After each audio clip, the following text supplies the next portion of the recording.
All right, guys, so just wanted to take a minute to comment about the situation with LSU and their football program because it's kind of a dumpster fire at the moment. So they fire Brian Kelly, which, they're sitting at 5-3 when they fire their coach. It also didn't make a whole lot of sense to me that they would fire their coach, given the fact there's so many openings already, and the fact that, you got Oklahoma State, you got Virginia Tech, Penn State, Florida. Everybody's already looking for a coach. Nobody's going to hire a top name coach right in the middle of the season. That's just not going to happen. So you're leaving your program in limbo. And I don't get these coaches firings in the middle of the season. I really don't. I mean, you don't do that unless you already have somebody in place to take their position. Case or example to that would be when Urban Meyer stepped down at Ohio State, Ryan Day was immediately put in as head coach. It was already predetermined. When Bob Stoops stepped down at Oklahoma, Lincoln Riley immediately stepped in. So if you're going to make a coaching change mid-season, you got to have a plan. You just have to have a plan, and none of these schools have had plans. Now we start reading about how the governor of Louisiana was involved with all this, about how, he makes the call, and there's a lot of politics behind this and personal grudges.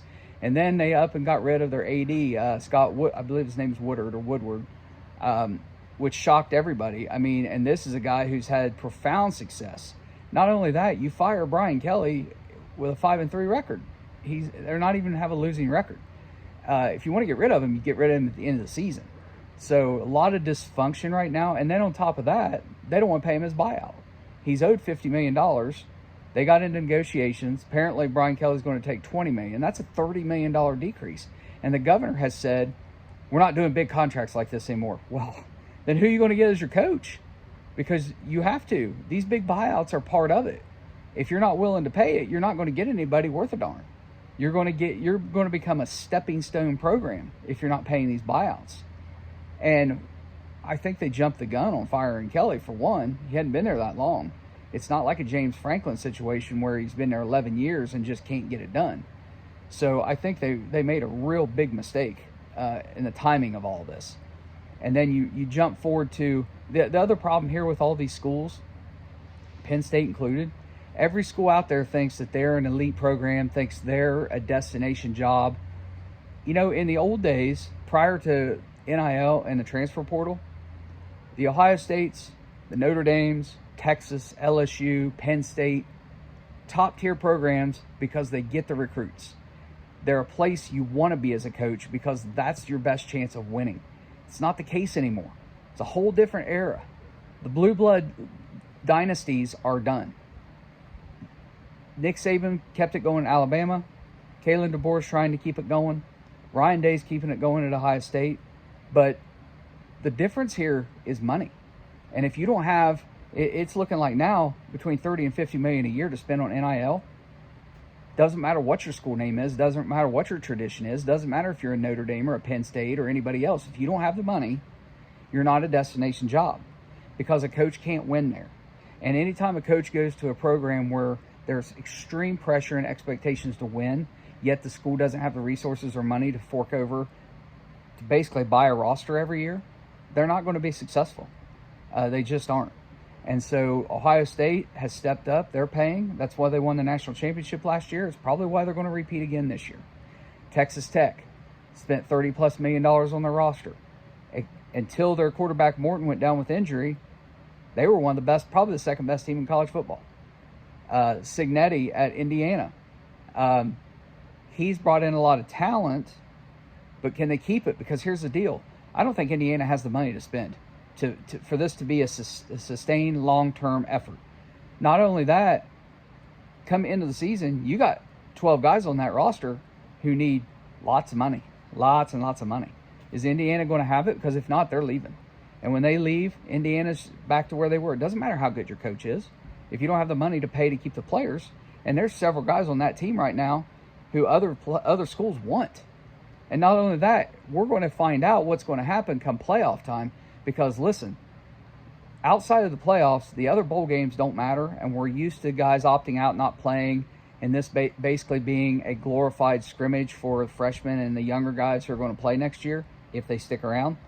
But now, I believe this year you're going to start seeing guys on some teams in the 8, 9, 10, 11, 12 rank who are going to opt out. They're not even going to play, even though they got to the playoffs, even though they had a spectacular year. They're going to have agents and they're going to have people around them say, we've got offers on the table. We've got opportunities for you to make a lot of money. You guys have got to save yourself for this next team. And that's what's going to happen pretty soon. So with all that being said, let's take a look at what I'm trying to get to the point here is every school that has an opening, I've seen it online, they all think that they are going to be a great spot for Nick Saban to come back out of retirement or Urban Meyer to get back into coaching. Guys, it's not going to happen. Nick Saban is not going to leave Alabama and retire and then turn around and go coach at another school that is observed as inferior. Although, like I said, Alabama doesn't have the money to sustain this in the NIL. Like, if they can't lobby to get some of these rules changed, they're going to eventually fall off a cliff. I mean, it's coming because Alabama cannot afford this. But Penn State, you're not a destination for Urban Meyer or Nick Saban. I mean, here's the bottom line. When Jim Tressel left Ohio State, everybody, including myself, thought he would eventually show up coaching somewhere else. He never did. Now he's the president of Youngstown State. Great job. Urban Meyer, he's not going back to coaching. If Urban Meyer declared that he was going to run for U.S. Senator in the state of Ohio tomorrow, he wins. Nobody beats him. He's going to win. Politics might be in his future. Now, he hasn't mentioned any of this. I'm just guessing. But these guys aren't going back. Nick Saban, he could run. That guy could probably run for president. He could run for U.S. Senator from the state of Alabama, and he would win. So why would they go back to the sideline in another state at another program? The only exception to this might be, and they're not getting rid of Marcus Freeman anytime soon, but if Notre Dame were available, maybe there's a 10% chance Urban Meyer takes that job because that was considered his dream job, although he wasn't in the running for it or didn't take it back before they hired Marcus Freeman. So if he wouldn't take Notre Dame back then, why would he jump back now? It's not going to happen. So these programs are just not as prestigious as they think they are. That's the problem. And then you have down at Oklahoma, there's some people kind of upset, not really happy with Brent Venables right now.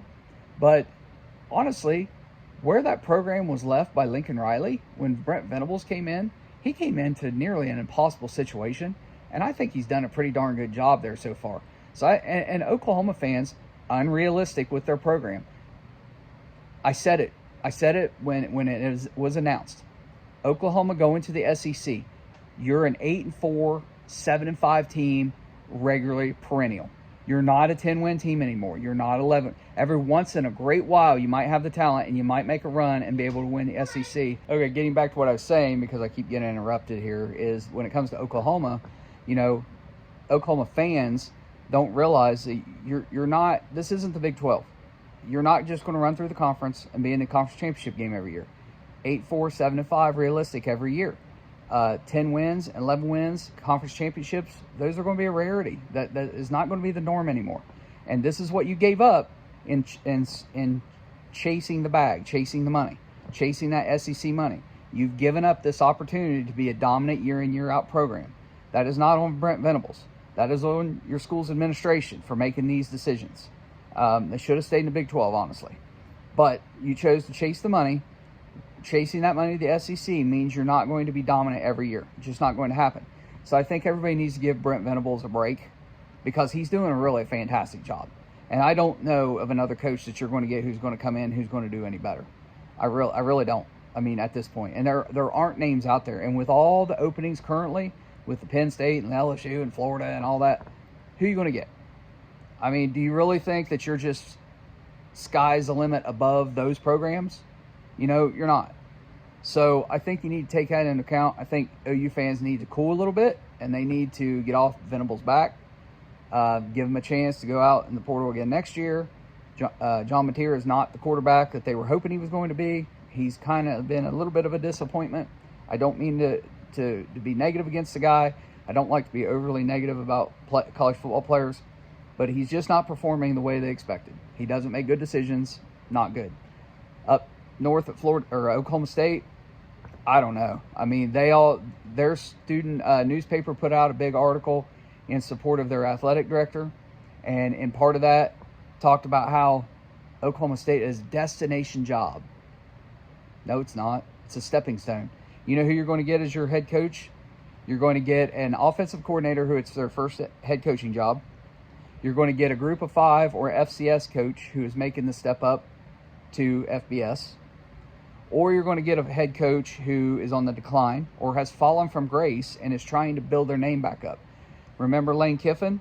After the disaster at USC, he got relegated down to FIU or FAU or something like that in Florida. One of those little Florida schools nobody cares about.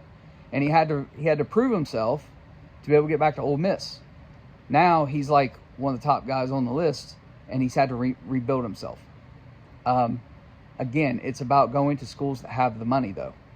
So who's on that list of coaches who've fallen from grace who might be able to take the Oklahoma State job because they might want to get back into coaching and maybe they want to rebuild their profile? Well, number one, and some Oklahoma State fans won't like the name, but if you want to get back to winning right away, Les Miles. Les Miles did it once at OSU. He knows the program. He knows the culture up there. He knows what he's getting into.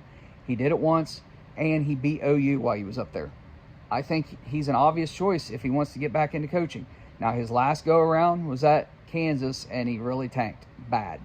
So he's really got to come in here with his eye on the ball and want to prove himself and really want to get back to it. Another coach that might be out there, he's retired, and he is older. He's older, but he had a heck of a lot of success at Nebraska, had a lot of success at Ohio University, and that's Frank Solich. He might not want to, or he may. He may be willing to get back into it. You never know. Another one is Jimbo Fisher. I know, but he did good at Florida State, won a national championship. He did not perform as expected at Texas A&M, but more than qualified to be Oklahoma State's coach. Scott Frost at UCF. He's trying to rebound from the disaster at Nebraska. I'm trying to think, and I'm losing track. The guy who was the head coach at Nebraska, they ran off, Bo Pelini. Maybe reach out to him. The second go around isn't going that great for Rich Rodriguez at West Virginia. I think Oklahoma State has athletes that better fit what he wants to do than West Virginia does. And he's making the same mistakes at West Virginia he made at Michigan, which is he went to Michigan. He was a spread offense guy, throw it around, lots of receivers, very few running backs. Went to Michigan after Lloyd Carr, full of big bruisers, run the ball, I formation, pound the ball, Big Ten football. But he tried to force those type of players into a spread, and it was a disaster, and it was obvious disaster. I mean, because you as a coach, you have to adjust yourself around the talent you have available. So if you come into a situation with a bunch of big bruisers, yeah, you can go start recruiting fast wide receivers, recruit spread type backs and quarterbacks and gunslingers. Great. But you might have to wait 2 to 3 years to implement it. He went in there and tried to do it right away. It was a mistake. You can't do it. You just can't do it. So there's too many coaches out there who aren't adapting to the roster they have. They're trying to force that roster into the system they want to run, and that is a big mistake. You also have I would look at former Oklahoma State players.